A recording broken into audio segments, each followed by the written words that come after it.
বাংলাদেশের দিকে ধেয়ে আসছে একটা ভিন্নধর্মী বিপদ। উত্তর দিক থেকে পাহাড়ি ঢল, দক্ষিণ দিক থেকে বঙ্গোপসাগরের লঘুচাপ, আর এর মাঝখানে যোগ হচ্ছে নতুন আতঙ্ক, যার শিকড় 1000 মাইল দূরে চীনে। সেখানে কি হয়েছে? চীনের বেশ কয়েকটা প্রদেশের স্মরণকালের ভয়াবহ বন্যা। নদীর পানি উপচে পড়ছে, গ্রামের পর গ্রাম তলিয়ে গেছে। কিন্তু পানির সাথে শুধু মাটি আর গাছ ভেসে আসছে না, ভেসে আসছে হাজার হাজার সাপ, বিষাক্ত, ভয়ঙ্কর। কারণ ওই অঞ্চলে অসংখ্য সাপের খামার। বন্যার তোরে খামারের বেড়া ভেঙে গেছে, সাপগুলো ছড়িয়ে পড়েছে লোকালয়ে, নদীর পানিতে। এইখানে শেষ নয়, ওই একই অঞ্চলে রয়েছে কুমিরের খামার, বিশাল বিশাল কুমির। বন্যার পানিতে সেই খামারগুলো ডুবে গেছে। এখন এটা চরম সম্ভাবনা তৈরি হয়েছে, ছড়িয়ে পড়া। এখন প্রশ্ন হলো, চীনের বন্যা, চীনের সাপ, চীনের কুমির, তাতে বাংলাদেশের কি? উত্তরটা লুকিয়ে রয়েছে ভূগোলে। বাংলাদেশ ভাটির দেশ, উজানে যা হবে ভাটির তার ধাক্কা লাগেই। চীনের পানি গড়িয়ে পড়েছে ভারতে, আসাম, মেঘালয়, ত্রিপুরায়।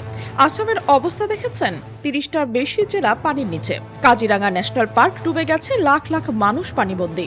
আর এই কোটি কোটি গ্যালন পানি কোথায় যাবে? এর একমাত্র গন্তব্য বাংলাদেশ। সিলেট দিয়ে, কুড়িগ্রাম দিয়ে, ফেনী দিয়ে, চট্টগ্রাম দিয়ে ঢুকবে। কিন্তু এবার পানির সাথে শুধু পলি আসছে না, আসতে পারে বন্যপ্রাণী। তাত্ত্বিকভাবে নদীর তীব্র স্রোতে একটা সাপ বা কুমির 100 মাইল ভেসে আসা সম্ভব নয়। ভাসমান কাঠ, বাঁশ, আবর্জনার ওপর আশ্রয় নিয়ে তারা সীমানা পেরোতে পারে। চীনের নদী থেকে ভারতের নদী, সেখান থেকে বাংলাদেশের ব্রহ্মপুত্র, যমুনা, সুরমা, কুশিয়ারা। ঝাঁকিটা তাই উড়িয়ে দেওয়ার মতো নয়। দেশের ভেতরের অবস্থা কি? বাংলাদেশের আবহাওয়া অধিদপ্তর বলছে, ব্রহ্মপুত্র, যমুনার পানি হু হু করে বাড়ছে। আগামী 24 থেকে 72 ঘন্টায় চট্টগ্রাম, সিলেট, ময়মনসিংহ, রংপুর বিভাগের ভারী থেকে অতি ভারী বৃষ্টি হবে। এদিকে উজানের ঢল, অন্যদিকে দেশের ভেতরের আকাশ ভাঙা বৃষ্টি, দ্বিমুখী আক্রমণ। 18টা জেলা এখন উচ্চ ঝুঁকিতে। এই পরিস্থিতিতে সবচেয়ে গুরুত্বপূর্ণ তথ্যটা কি জানেন? এখন পর্যন্ত বাংলাদেশ কোনো নদীতে, কোনো বন্যা কবলিত এলাকায় চীন থেকে ভেসে আসা কুমির দেখা যায়নি। সামাজিক যোগাযোগ মাধ্যমে গুজব ছড়াতে পারে, কিন্তু সত্যতা নেই।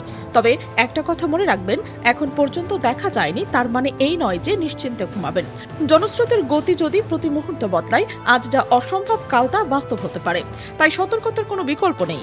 বিশেষ করে নদী তীরের মানুষ, চরাঞ্চলের মানুষ রাতের বেলায় টর্চ ছাড়া বের হবেন না। ঘরের চারপাশে কার্বলিক অ্যাসিড ছড়িয়ে ছিটিয়ে রাখুন। শিশুকে একা পানির কাছে যেতে দেবেন না, কারণ বিপদ শুধু পানিতে ডুবে যাওয়া নয়, বিপদ লুকিয়ে রয়েছে পানির নিচেও। চীনের খামার থেকে যে সাপগুলো বেরিয়েছে তার অনেকগুলোই বিষধর, কোবরা, ক্রেইট, ভাইপার। বন্যার পানিতে ভেসে ভেসে তারা ক্লান্ত, ক্ষুধার্ত, ভীত। আর ভীত প্রাণীর সবচেয়ে বেশি আক্রমণাত্মক। ভাবুন, আপনার উঠোনে হাঁটু পানি, আপনি খাটের উপরে বসে আছেন, হঠাৎ খাটের পায়া বেয়ে কিছু একটা উঠে এলো।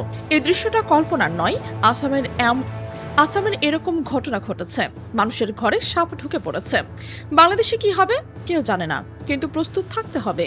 এবার আসি কুমিরের প্রসঙ্গে। খামারের কুমির সাধারণত মানুষের স্পর্শে অভ্যস্ত। বন্য কুমিরের মতো ভীতু নয়।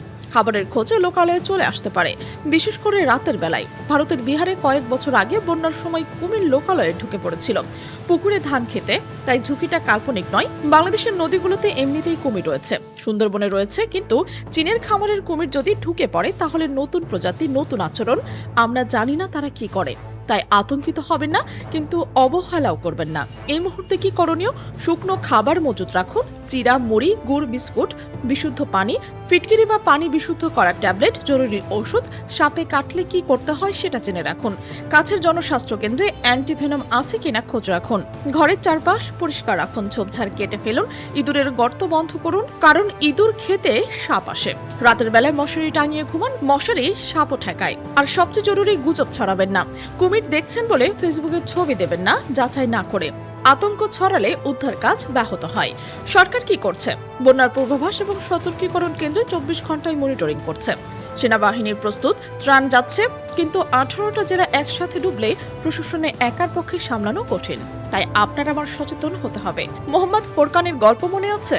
সাতকানিয়ায় সেই গাড়ি চালক মারা যাওয়ার পর কলাগাছের ভেলা করে লাশ নিয়ে যাচ্ছিলেন, কারণ শুকনো মাটি ছিল না। বন্যা শুধু জীবন নেয় না, মৃত্যুকেও অপমান করে।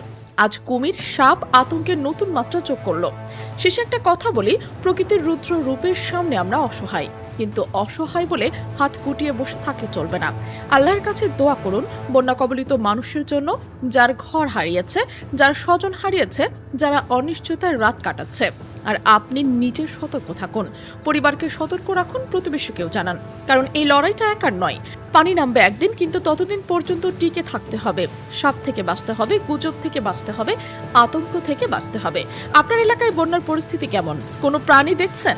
কমেন্টে লিখুন, কারণ আপনার তথ্যটা হয়তো অন্য কারো জীবন বাঁচাবে। নিরাপদে থাকুন, চোখ কান খোলা রাখুন, আর মনে রাখুন, এখন পর্যন্ত কুমির আসেনি, কিন্তু সতর্কতার দরজা বন্ধ করবেন না। দেখা হবে পরের আপডেটে। ততক্ষণ পর্যন্ত সুস্থ থাকুন, সাবধানে থাকুন। আমাদের সাথে থাকার জন্য ধন্যবাদ।